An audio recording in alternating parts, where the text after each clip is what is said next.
जंगल राज। जंगल राज है बेगम का जंगल राज।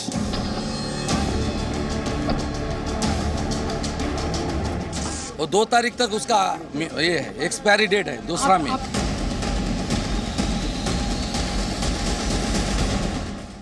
Nandigram will do the justice.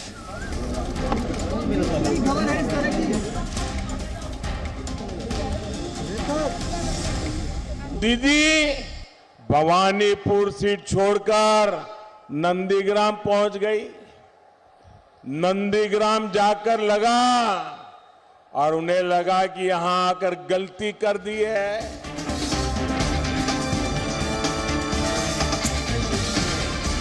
Election को होम मिनिस्टर का इंस्ट्रक्शन सुनेगा और इलेक्शन का अंदर में अगर वो साउटिंग स्लोगन चले, पब्लिक को गांव से नहीं आने दे, तो किसका गलती है?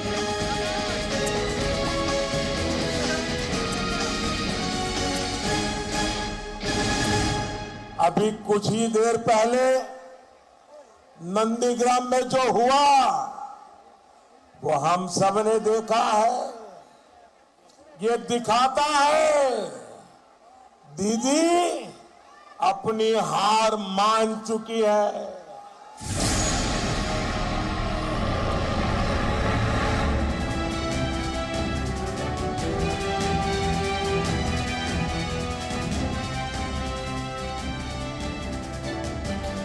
नमस्कार, बंगाल चुनाव के स्पेशल बुलेटिन किसका बंगाल में आपका स्वागत है। आज पश्चिम बंगाल में दूसरे चरण में 30 सीटों पर वोट डाले गए।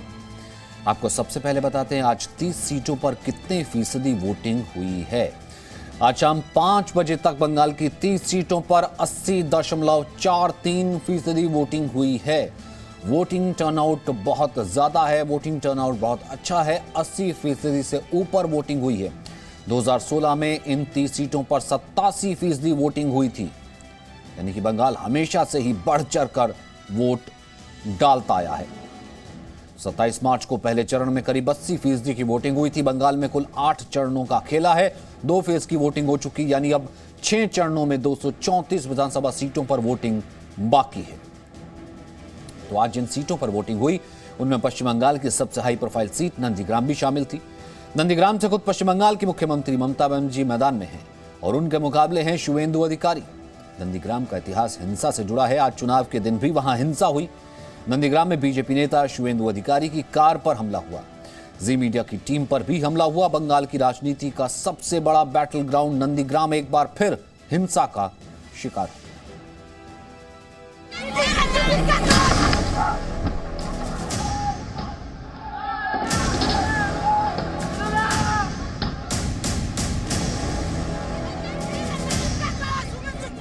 ये बंगाल में चुनावी हिंसा की तस्वीर है।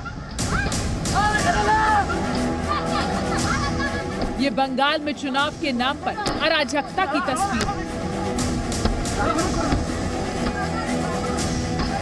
पश्चिम बंगाल में चुनाव हो और हिंसा ना हो, ये भला कैसे मुमकिन है? विपक्षी पार्टी के नेताओं और कार्यकर्ताओं को निशाना बनाना तो यहाँ आम बात है, लेकिन अब मीडिया की टीम को भी निशाना बनाया जाने लगा है। ये तस्वीरें हैं पश्चिमी मिदनापुर के केशवपुर की। बांस डंडों से लैस उपद्रवियों ने इस स्कॉर्पियो कार को चारों तरफ से घेर लिया और कार पर लाठी डंडे बरसाए। ये स्कॉर्पियो बीजेपी उम्मीदवार की कार है। उसके साथ चल रही जी मीडिया की गाड़ी पर भी हमला किया गया। चुनाव कवरेज के लिए पहुंची जी मीडिया की टीम को निशाना बनाया गया, जिसमें कैमरामैन घायल हो गए। इस हमले का आरोप तृणमूल कांग्रेस के कार्यकर्ताओं पर है।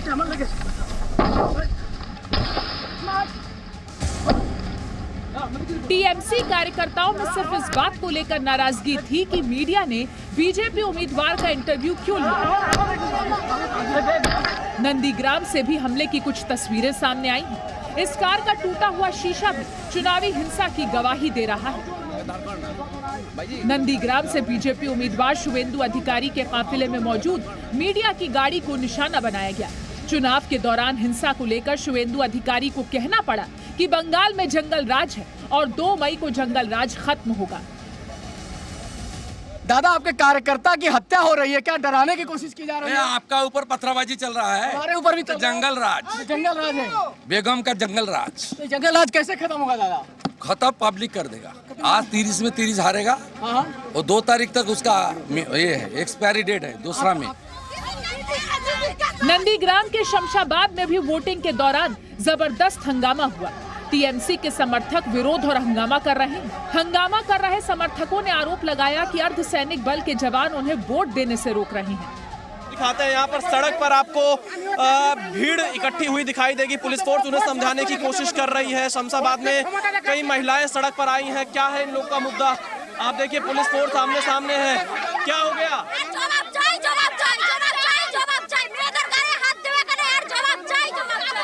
पुलिस बल के जवान दिखाई देंगे, लोगों को समझाने की यहाँ पर कोशिश कर रहे हैं, माहौल शांत कराने की कोशिश कर रहे हैं। यहाँ पर जो स्थानीय लोग हैं वो आरोप लगा रहे हैं कि इन्हें वोट नहीं डालने दिया गया, इस तरह के आरोप यहाँ पर लगा रहे हैं। पश्चिम बंगाल में चुनाव के दौरान हुई हिंसा को लेकर प्रधानमंत्री नरेंद्र मोदी ने भी अपनी चुनावी रैली से ममता बनर्जी पर निशाना साधा।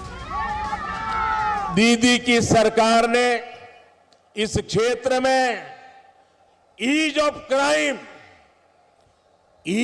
क्राइम को बढ़ावा दिया। डबल इंजन सरकार यहां ईज ऑफ डूइंग बिजनेस को बढ़ाएगा। पश्चिम बंगाल में इस बार अर्धसैनिक बलों की निगरानी में चुनाव हो रहे हैं। इसके बावजूद कुछ जगहों पर उपद्रवियों ने अराजकता फैलाई। बड़ा सवाल ये है कि आखिर बंगाल में चुनावी हिंसा का खेला कब तक होगा। नंदीग्राम से विशाल पांडे और रवि त्रिपाठी के साथ ब्यूरो रिपोर्ट, जी मीडिया। 2011 में ममता बनर्जी पहली बार पश्चिम बंगाल में मुख्यमंत्री बनी थी। उन्हें मुख्यमंत्री बनाने में नंदीग्राम का बहुत बड़ा हाथ था। ममता बनर्जी ने नंदीग्राम में जमीन अधिग्रहण का मुद्दा उठाया था। पूरे बंगाल का समर्थन मिला था और नतीजा था कि ममता बनर्जी ने लेफ्ट को सत्ता से हटा दिया। अब 10 साल बाद ममता बनर्जी को उसी नंदीग्राम से सबसे बड़ी चुनौती मिली है। सवाल है इस बार जो नंदीग्राम जीतेगा क्या वही बंगाल भी जीतेगा? 10 साल पहले बंगाल की सत्ता में परिवर्तन हुआ था। तब ममता बनर्जी ने नंदीग्राम को ही बंगाल में परिवर्तन का सबसे बड़ा आधार बनाया था। अब 10 साल बाद फिर वही सवाल उठ रहा है, क्या नंदीग्राम एक बार फिर से बंगाल में परिवर्तन की वजह बनेगा? कोलकाता से 132 किलोमीटर दूर है नंदीग्राम। नंदीग्राम बंगाल का एक बहुत ही छोटा सा इलाका है, लेकिन ये छोटा सा इलाका पश्चिम बंगाल की सियासत का सबसे बड़ा केंद्र बन चुका है,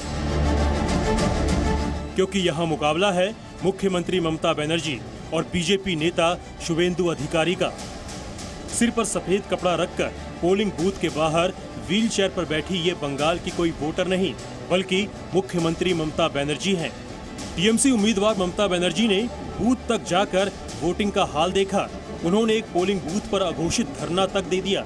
वो पोलिंग बूथ के बाहर काफी देर तक व्हील चेयर पर बैठी रहीं और वहीं से ही राज्यपाल ओपी धनखड़ को खुद फोन मिलाया। ममता बनर्जी ने आरोप लगाया कि उन्हें बूथ के अंदर नहीं जाने दिया जा रहा है और यहाँ बाहरी लोग आकर वोट दे रहे हैं। 80% Chakma vote is there and in front of is CPM and PSF and they didn't allow the people, local people to cast their vote. From morning I am complaining, but I am not getting any result. Even now I am complaining to you as a governor also. Please see that local people, they are not allowed to vote because of BJP and एक तरफ Mamata Banerjee polling booth के बाहर डटी हुई थी, तो उनके खिलाफ मैदान में खड़े बीजेपी उम्मीदवार नंदीग्राम के एक बूथ से दूसरे बूथ पर जाकर कार्यकर्ताओं से मिल रहे थे और वोटिंग का हाल जान रहे थे। पश्चिम बंगाल की सबसे हॉट सीट नंदीग्राम के 2.5 लाख से ज्यादा वोटरों ने ममता बनर्जी और शुवेंदु अधिकारी की किस्मत का फैसला ईवीएम में लॉक कर दिया है। नंदीग्राम में वोटिंग जबरदस्त हुई है। बीजेपी सरकार, बीजेपी जीतेगा, बीजेपी शुवेंदु अधिकारी जीतेगा, ज्यादा ही जीतेगा। दीदी नहीं है, वो मुझे गया। क्या आप लोग क्या कहते हैं? दीदी दादा? दादा बीजेपी। मुख्यमंत्री ममता बनर्जी भले ही यहाँ से चुनाव लड़ रही हैं, लेकिन नंदीग्राम के लोगों का दादा पर ज्यादा भरोसा दिखा। नंदीग्राम के वोटरों ने माना कि इस बार नंदीग्राम से ही न्याय होगा। काम छोड़कर पहले मतदान। Nandigram will do the justice. अच्छा, न्याय करेगा। देखिए ये कह रहे हैं Nandigram will do the justice, Nandigram न्याय करेगा।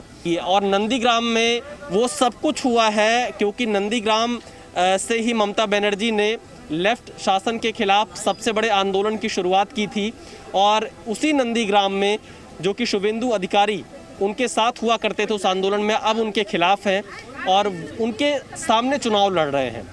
ममता ने जब नंदीग्राम से चुनाव लड़ने का ऐलान किया था तो उन्होंने कहा था कि वो नंदीग्राम ज्यादा नहीं आ पाएंगी, लेकिन कड़े मुकाबले में फंसी ममता लगातार नंदीग्राम में डटी रहीं। चुनाव के दिन चुनाव आयोग पर भी निशाना साध दिया और केंद्र के इशारे पर काम करने का आरोप लगाया। क्यों इलेक्शन कमीशन होम मिनिस्टर के इंस्ट्रक्शन सुनेगा और इलेक्शन का अंदर में अगर वो शाउटिंग स्लोगन चले, पब्लिक को गांव से नहीं आने दे, तो किसका गलती है? इलेक्शन कमीशन को इसको बैड रिजल्ट नहीं हो रहा है जो इलेक्शन कमीशन सबको देखा, ऐसा खराब इलेक्शन हमको भी नहीं देखा। एक तरफ पश्चिम बंगाल के नंदीग्राम में ममता बनर्जी परेशान दिख रही थी, तो दूसरी तरफ ममता बनर्जी के ही उलूबेरिया में प्रधानमंत्री मोदी ममता बनर्जी के नंदीग्राम में हार की भविष्यवाणी कर रहे थे।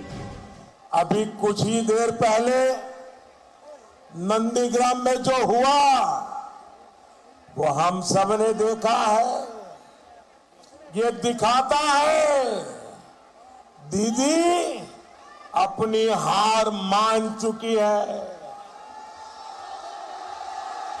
ये दिखाता है बंगाल में बीजेपी की सरकार बनने जा रही है। प्रधानमंत्री मोदी ने ममता बनर्जी को लेकर एक और भविष्यवाणी की। पीएम मोदी ने कहा कि आखिरी चरण के चुनाव से पहले ममता बनर्जी कहीं और से भी चुनाव लड़ सकती हैं। जरा बताइए ये अफवाह में कितनी सच्चाई है? यहाँ जो लोगों में कानाफूसी चल रही है कि आप अचानक किसी एक सीट पर आखिर में फॉर्म भरने जा रही हो, क्या ये सच्चाई है क्या? नंदीग्राम पश्चिम बंगाल में बदलाव का साक्षी रहा है।